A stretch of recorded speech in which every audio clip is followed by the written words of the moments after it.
Coach, yeah, after the Texas A&M game, what are you looking for in this one to kind of keep the momentum going? And I believe you used the word swagger also on after the Uh, game. yeah, I mean, I think for us, it's about preparation, understanding South Carolina's record, and last game was good.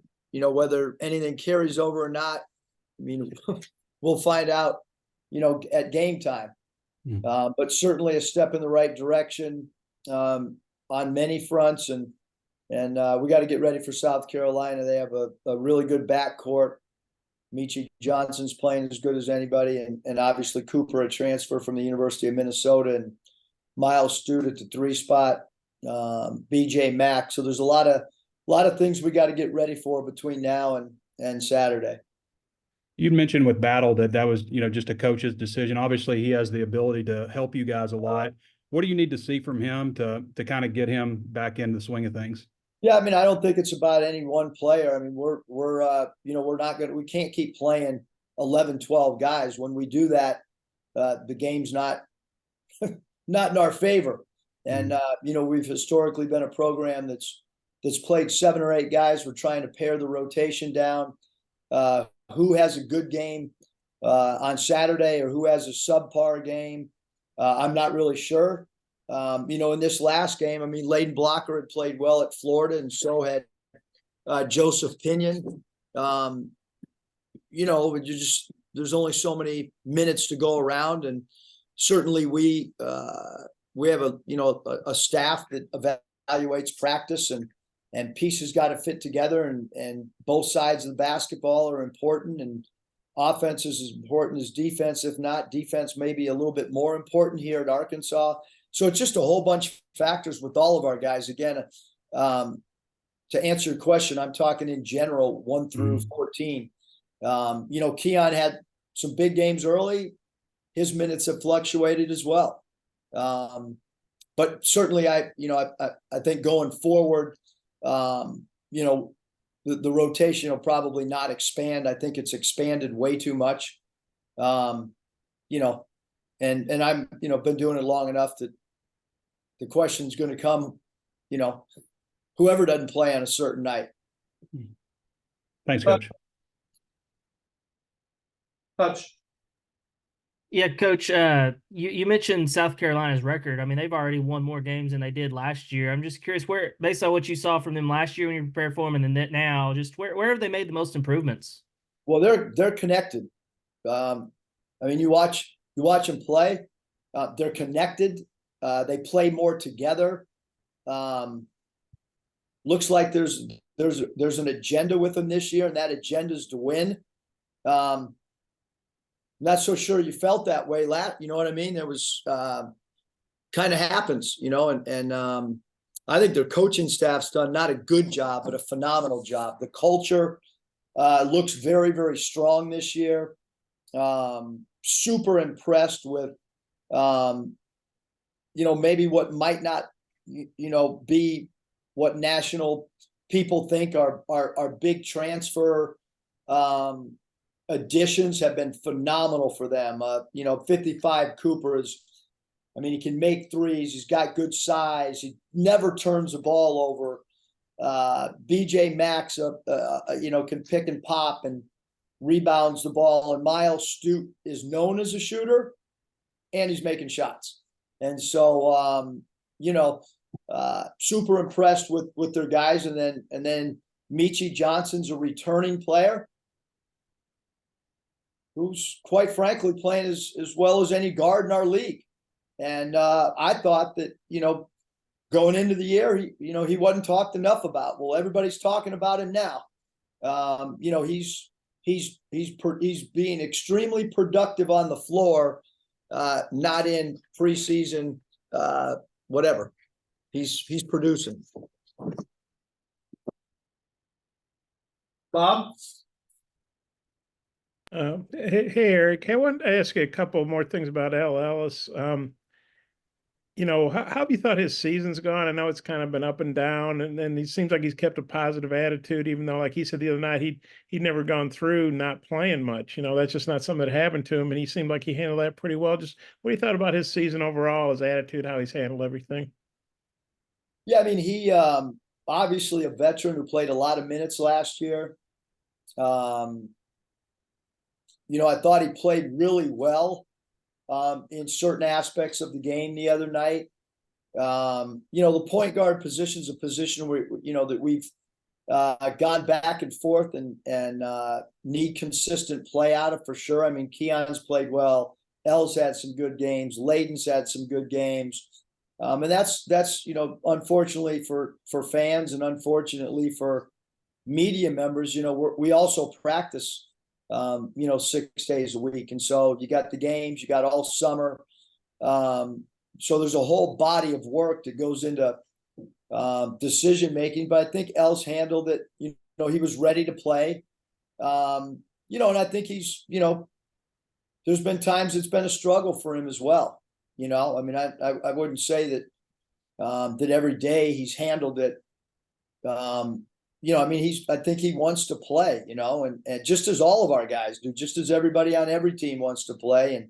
And he got his opportunity the other night, and I thought he did a fabulous job of playing with energy, playing with the motor, pushing the ball, all those things that we talk about. And then defensively, we didn't really assign him to their two guards. He guarded a small forward a lot in that game, and I thought he did a good job defending the small forward as well. And you talked the other night about the team kind of getting their swagger back, and you'd had signs up to remind them in the locker room. You seem like a coach that has a lot of swagger. Did you have to regain some of your swagger after a tough start, or kind of how was that for you and the coaching staff? That's a really good question, Bob. And I think that I had great conversations between our Florida game. I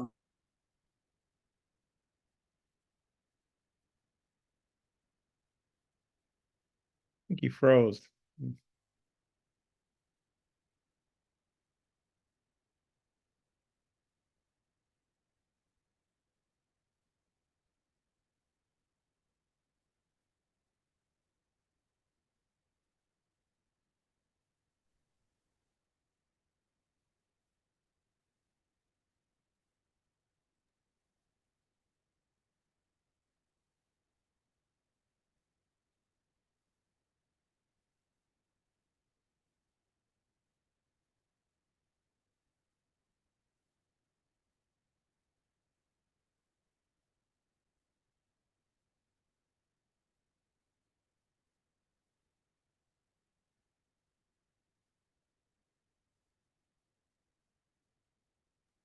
Sorry about that, you guys. I don't know where I lost you. Yeah, you've locked up. Do you know when he kind of lost you?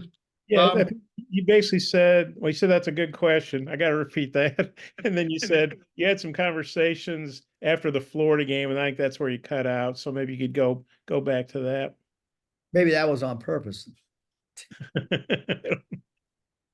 No, I mean, I had great conversations with Phil Nevin on the phone. I know that the Angels went through injuries, and I was super impressed every time I went to visit him with his upbeat, positive attitude and vibe that he created in the clubhouse. And talked to Tom Crean, who's a friend, to get his perspective because he watches so many games, and talked to Brendan Surr. We worked together with the Orlando Magic. Even on my drive into to the arena, I was still talking to different people. Johnny Jones and I have communicated back and forth, and people that I've worked with in the past, just to get perspective, insight. So, I think all that stuff helps. I don't think that, from a confidence standpoint, I don't think that the coaches or the players should ever lose confidence, but certainly when you get a win after losing 3 games, I think that helps the overall vibe. And now you got to push, you got to push your last win aside, and you got to get ready for South Carolina. I think that's the important thing. But back to your question, Bob, I don't think you can have the turnarounds that, that we've had in the past without having belief and confidence, and then you stick to your principles and you stick to, tweaking things, which is what we did. I mean, we went into the game and changed our starting lineup again, and it was probably the best start that we've had in a long time to a game. So, Yeah, I got a couple more kind of a fun one. So I'll turn back to Mike for the other guys. let's go with the fun one. We haven't had a fun one in a long time. Well, okay, it's your Zoom. I saw that there's going to be bobblehead giveaway, and just wondering what you thought about that. I mean, that's kind of a sign of No comment. no comment on the bobblehead. No comment on the bobblehead, Bob.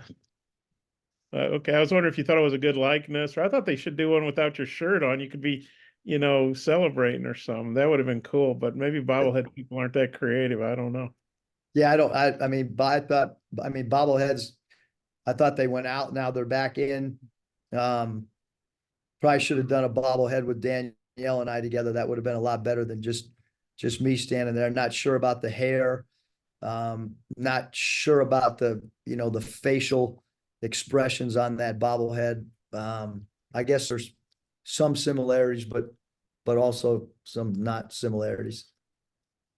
Okay, I'm sure they did the best they could. Thanks. Kevin.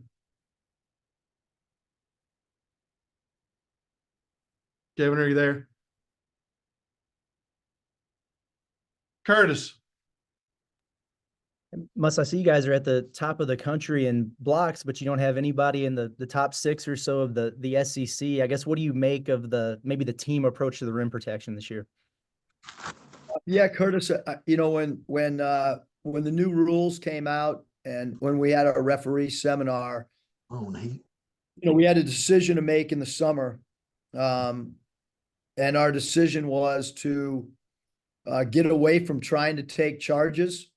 The decision was, to go vertical and to try to become a little bit better shot blocking team. And that means not just, 1 through 5, they're not just 4 and 5s, but also our, Keon had, he's had a couple blocks in games, and obviously Davenport's had some games with some chase behind blocks. And we all know that TB, that Trevin Brazil's a guy that's got great length, athleticism, and timing from a shot blocking standpoint. And we knew that Chandler, Lawson, when you look at his length, that he would have the ability to alter shots. And Kai Mitchell's done a really good job of being a shot blocker in his time here as well. So, but that was, when the rules changed, and you knew that the charge was going to kind of go away, that changes how you play weak side defense.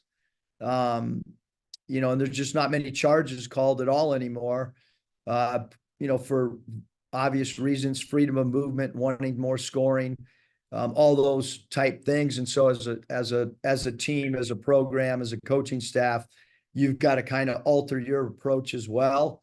It'll be interesting how this unfolds, as we continue to get into SEC play, but at this juncture, we do lead the nation in that category. And you always want to try to create some type of identity with some stat that you can kind of hang your hat on. And that's been the stat thus far from a defensive standpoint. And, in year 1, it was leading the nation in defending the 3. And, and then we got to get better, Curtis, in a lot of the areas that, you so kindly didn't mention, that we were ranked in the opposite spots of those blocks. So I appreciate you bringing up a positive stat.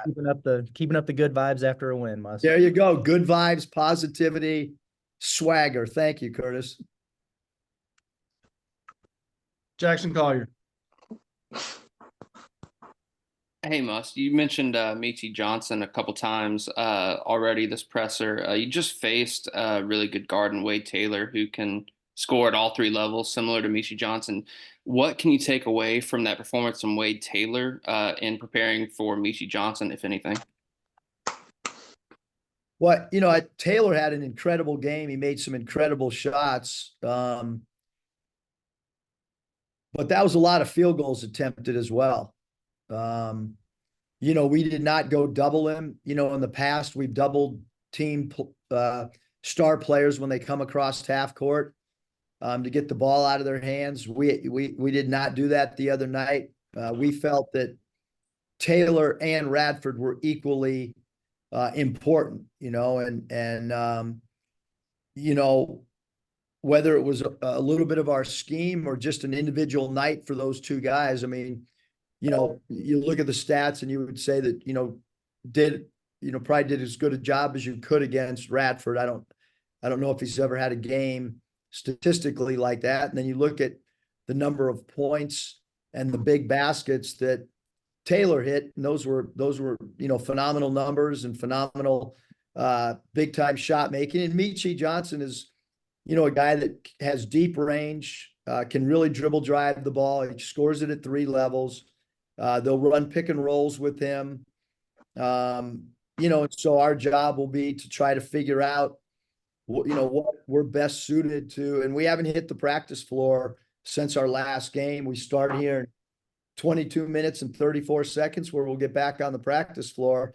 And that's when really, Jackson, our game prep will begin once we get down there and watch video as a team, and I'll lay out our plan A, plan B, and plan C. And then I'll get feedback from these guys just like I always do, whether it's individual conversations, individual text messages, or team conversations after we watch individual clips of their top 8 guys. And then once we defend their plays. So today will be the first time that we go through with our scout team defending their plays, and we'll look at our plan A, plan B, and C as a collective group. We'll make the best decision to try to beat South Carolina, regardless of what one individual player does or doesn't do. And you got a tough decision to make when you're guarding any leading scorer. You're going to try to make that night really hard for him, or you're going to take away options 2 and 3.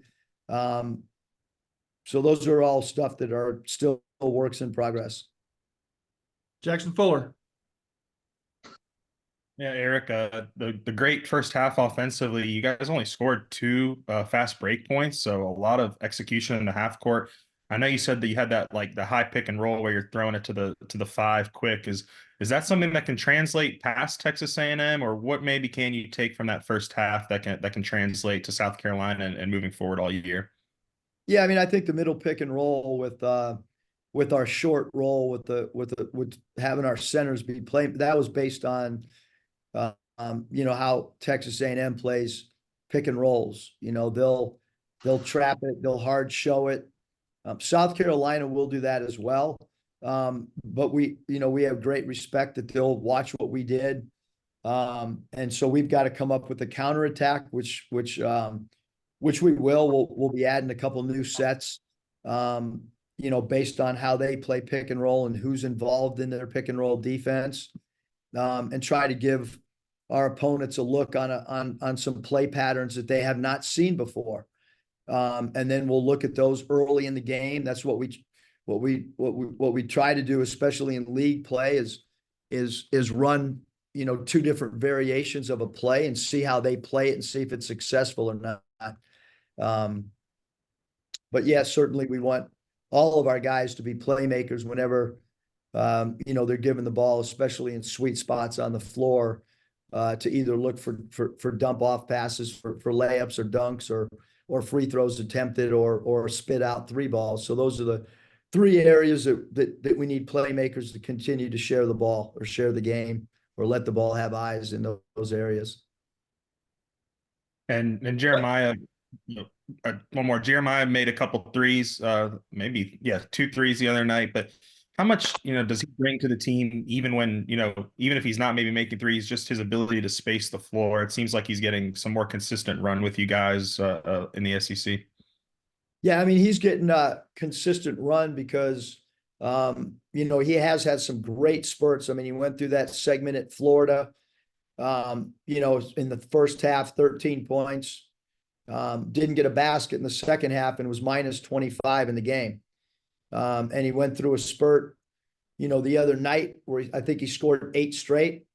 But his plus minus, for whatever reason, is, was our most concerning plus minus that we had. We talked after the Florida game about JD trying to provide defensive rebounding. That's something that we need help there. You know what I mean? And that's, all the stuff with L, he went 3 for 11, but he played a lot of minutes, and he played a lot of minutes because he had a career high in defensive rebounds. He had 6 defensive rebounds. And I think one of the things with minutes and roles and all this stuff is, we have a phrase, what does the game call for? Against Texas A&M, the game called for defensive rebounding. So we need everybody to defensive rebound, regardless of how many shots you're making, but JD's playing because he plays with energy and he plays with enthusiasm, and he gives us a little bit of pop and jolt when he's out there. So we certainly want him to continue to shoot the ball with confidence. I think the last 2 games, JD has shot the ball with more confidence than he has all year. And a lot of that correlates. He's been in the gym the last few days, as much as he has all year as well. And we're starting to see a lot more individual shooting going on, which is what you want this time of year. You don't want the 2 games a week to have you fading in your PD or your player development. Super pleasantly surprised with all the shooting that's gone on today. As I walked out to lunch, as I walked back from lunch, a lot of guys getting shooting reps in, which is really important this time of year. Kevin. Muss, when you look at Tremont Mark, obviously he's been a consistent scorer for you guys, especially these last 7 games, 20 points. But after that double-double, or around that time, he has doubled his rebounding production per game. I mean, doubled it, and he's been better when you look at assists, when you look at blocks, 3-to-1 improvement. When you look at the raw numbers, everybody's kind of gotten used to him as being a reliable scorer, but what are you seeing in the other areas? Because we talk a lot about the hustle play, effort and things like that. And it seems like he's kind of leading by example and more than just being a scorer. Well, for sure, Kevin, I think that, especially when a guy has the ball in their hands, the teammates need to feel that there's a lot contributions going on in other areas. And I think we saw that with Mason Jones, with all the steals that Mason would create defensively. And JD Notte was a great on-ball defender. And we've challenged T Mark because he should be blocking more shots with his length, his anticipation. And he's a guy that's going to block shots on the ball, which is what he did a couple different times with Taylor. And we moved him over there from basically the small forward spot to guard Taylor. And I thought he had a great effect on the game from a defensive standpoint. And, we post our rebounds per minute every pre practice. And he probably, knows he's got to rebound the ball better for us to have effectiveness. And certainly he's done that, of late at a much, much higher clip than he did at the beginning of the year. And then, when you look at Chandler Lawson, kind of that glue guy at times, it's kind of been, but this was his best, obviously, SEC performance. The 4 assists, that was one shy of what A&M had as a team. And most of that, obviously, in that first half and that early run. What do you think about him moving forward?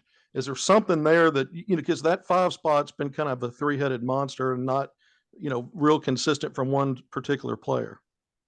Yeah, I think the point guard position and the 5 position, which, are 2 really important positions, we need consistency from both those positions, Kevin. And I think the one guy that has probably been the most consistent, has been Chandler, and we need him to come in and play like he did last game, because he's so steady. He's such a great teammate. Emotionally, he's very, very even keeled. Not much facial, not much body change from game to game or minute to minute. He gives us a sense of maturity. He gives us a sense of steadiness, and so we certainly need him to continue moving in that direction, because he can make threes. I think he can shoot more threes even than what we've seen. And he's a threat out there, and he's a really good passer, and he's super, super unselfish. Thanks, Mark. Bob, my question.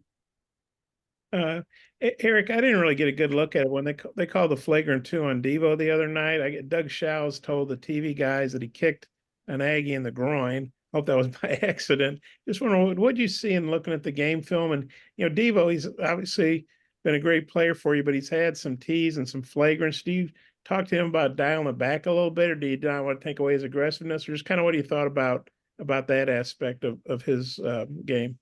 Yeah, I mean, I don't think that, I don't think I'm in a position, or any coach is in a position to really comment on a technical or a flagrant or whatever. I was surprised that, that he was ejected. I will say that. He had the ball in his hands. It was live action, right? So it wasn't during a timeout, or it wasn't during a dead ball. And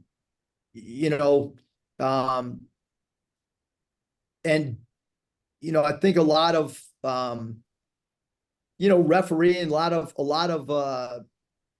of you got, personnel becomes really important in league play, and Devo does some unorthodox things with his body. Again, I don't want to comment on that particular play, but when Devo does go in for layups, he does leave off both feet differently. Sometimes he goes off his right foot, sometimes he goes off his left foot when he finishes. But I will say that referee crew that we had, I think those guys are all really, really good, and they're really experienced referees. And again, when a player has the ball in their hands and is making a move towards the rim, I don't think anybody can know what was going through Devo's mind other than him. What the referees explained happened. That is what happened. And so, they've got to make a decision based on what they see on video. And I mean, it's out there. I mean, what was described to the TV crew is what happened in live play. Again, I just kind of feel like a player with the ball in his hands. I mean, I my interpretation is usually that player's, trying to score, and sometimes things happen in dead balls. And there's not even a technical called in some games. So, a flagrant 2 and to be ejected is that's, I'm not saying that I disagree with that, but I do think consistency, becomes important on ejections, technicals, so on and so forth. Because, that was not a dead ball situation, or nobody was, did anything other than try to make a basketball move. And then unfortunately, the player, whatever. But Devo and I have had conversations, and we want him to be who he is. We want him to be aggressive. We want him to play with, but certainly don't want anything that'll jeopardize, when he's not in the game or gets a technical or gets thrown out, it changes our demeanor and who we are. So we certainly want him to, we don't want anybody to get a technical, including me, I guess. Thanks, Coach. Appreciate your time. Thanks, Eric.